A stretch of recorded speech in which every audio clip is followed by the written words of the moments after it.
Bonjour les amis. Eh bien écoutez, je vous fais cette petite vidéo parce que je voudrais vraiment mettre l'accent sur le protocole de Toronto.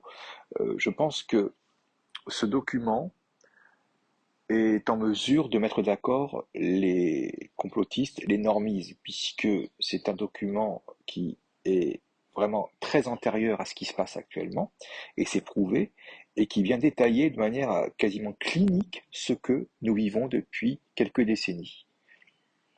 Et je dirais que ce document n'est pas en réalité quelque chose qui est discutable, puisque il- vous pouvez le retrouver un peu partout sur Internet. Et donc, ce protocole de Toronto, qui a été ratifié en juillet 1967, décrit tellement la vérité de ces dernières décennies qu'à un moment donné, je me suis demandé si ça n'avait pas été calé sur les événements et qu'il n'avait pas été écrit a posteriori. Or, le condensé de ce document est repris dans un bouquin de Serge Monast en 1990. Donc on est déjà quand même quelques décennies avant nos jours. Donc il n'est pas sujet à une forme de travestissement. Voilà. Alors, ce protocole a été ratifié par ce qu'on appelle les 666, ce chiffre n'étonnera personne, et on le dit émanant de loges franc-maçonnes anglo-saxonnes. Bon, après, on sait que ceux-là sont un peu partout. Ça m'étonne toujours un peu que ce soit les seuls, malgré tout, hein. Donc je pense qu'il y a d'autres choses que les francs-maçons derrière tout ça, mais en tout cas, eux, ils en sont. Alors, cette réunion de Toronto regroupait les 666, donc les six plus grandes banques du monde, les six plus grands consortiums énergétiques et les six plus grandes compagnies agroalimentaires, incluant Big Pharma. Le scénario qui est décrit dans ce document est un plan pour faire advenir la chute des nations. Il y a trois orientations. Une orientation économique, une orientation politique, une orientation sociale. L'aboutissement de tout ça, c'est la prise de pouvoir du nouvel ordre mondial. Le titre du document, c'est Du pain et les jeux du cirque. Alors, globalement, c'est le génocide du vital au profit du rentable occulte. Le financement du projet se fera via le détournement des aides humanitaires. Vous savez qu'ils ont créé énormément d'organismes qui ont une grande audience auprès je dirais des médias et qui nous donnent une certaine confiance. Il faut savoir que la plupart des fonds de ces organismes sont détournés à d'autres fins. Je vous ai mis en bas une lecture des documents réalisés par quelqu'un d'autre que moi, mais bon, vous l'aurez au moins dans sa complétude. Donc, ils veulent créer les conditions favorisant l'errance des humains dans la société. Donc, par une société de loisirs où, en fait, vous serez sollicité, ou les humains seraient sollicités toujours sur le sexe, la drogue, le sport et le voyage accessible au plus grand nombre. Le moyen pour y parvenir sont d'infiltrer les médias, les milieux de la musique et de la mode. Ils ont détecté chez la population générale une capacité à sans cesse répéter les mêmes erreurs et à ne pas se servir du passé pour corriger le présent quand on vit une période troublée, on n'arrive pas à faire la relation. On le sait actuellement, cette période ressemble beaucoup, beaucoup à ce qui s'est passé en 1939. Alors, il faut aussi faire exploser la famille, les noyaux vitaux, exploser l'autorité parentale, et si vous voulez, ils veulent quand même s'appuyer sur ce qu'ils ont observé dans les constantes communistes, qui est aussi leur œuvre, hein, le communisme, ils y sont pas pour rien. Et en fait, le but, c'est de remplacer tout ce qui est divin par l'État. N'oublions pas que dans les années 50, en Russie communiste, les enfants dénonçaient leurs parents, hein. Bon, ils étaient bien endoctrinés, ils dénonçaient leurs parents pour tout et n'importe quoi. Donc on veut complètement sabrer l'autorité parentale. Il y aura aussi des bureaux de protection de l'enfance créés à dessein qui, arbitrairement, sous couvert de protection des enfants, les retireront à leurs parents. Et on a eu, pendant la crise sanitaire, nous, des exemples qui nous ont été rapportés d'enfants retirés à leurs parents, vraiment pour des motifs arbitraires, et ils ont eu un mal fou à récupérer leurs enfants. Alors, bien sûr, il y a aussi la possibilité et la volonté d'instrumentaliser les mouvements étudiants et puis d'acheter les politiciens. Bon, ça, je pense qu'on en a la preuve tous les jours. Ils vont faire aussi, ils voulaient faire, et ils ont réussi à faire monter toutes les pratiques occultes, tout ce qui surfe avec la sorcellerie, tout ça, toutes des choses qui sont un peu mal orthographiées, mais qui diluent, si vous voulez, qui perturbent beaucoup les gens.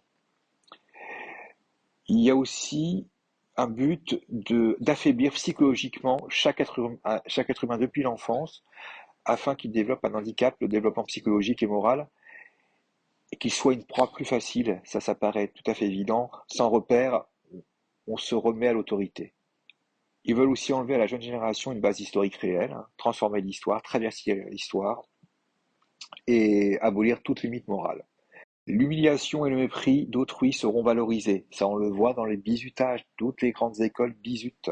Alors, ils ont beau dire, ah, non, non, finalement, pas tant que ça, etc. Ça n'a jamais été aboli, hein. Donc, on apprend dans les grandes écoles, aux futurs maîtres du monde, comment humilier le corps de l'autre, hein. Ça passe souvent par le corps, et puis, naturellement, les brimades psychologiques. Il y a aussi cette volonté de favoriser tous les aspects pulsionnels de l'humain, donc bah, bien sûr il y a le sexe, et puis intégrer cette envie de consommer comme une envie vitale. On le sait, il y a des êtres humains, s'ils ne consomment pas, s'ils n'achètent pas des choses superflues, ils ont l'impression de ne pas vivre. Donc il y a toujours cette démonstration dans la matière et dans le matérialisme. Inverser le bien et le mal, et valoriser ce qui est mauvais pour chacun au détriment de ce qui est bon. Notamment, ça, on le voit au niveau de la nourriture. Voilà, vous allez dans une station-service, par exemple, si vous cherchez un aliment potable là-dedans, vous ne le trouverez pas, hein. C'est que des trucs reconstitués, c'est infâme, hein. Et donc ça, la station-service, c'est vraiment un reflet de ce qu'est voulu par ces consortiums, par ces gens-là, quoi. Naturellement, favoriser la consommation d'alcool et de drogue tout en faisant semblant de lutter contre, et fertiliser le terrain du suicide. Pour cela, on va tirer un tissu social qui est noir, et en maltraitant les êtres humains par l'administration, on va aussi les rendre impuissants, dépourvus de force vive, et résignés, les humains abdiqueront aux demandes du nouvel ordre mondial. Dans ce document, ils revendiquent le nazisme comme étant une de leurs expériences sociales.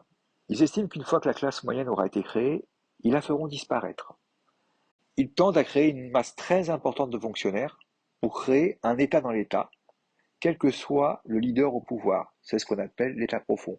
Et on doit dire qu'en France, à ce niveau-là, on est balèze, puisqu'on est le pays qui compte le plus de fonctionnaires par habitant. Donc on est le pays qui potentiellement a le plus grand État profond. L'État profond le plus profond, c'est le cas de le dire.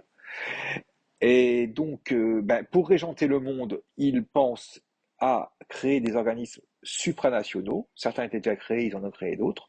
Donc ça, on le voit aussi.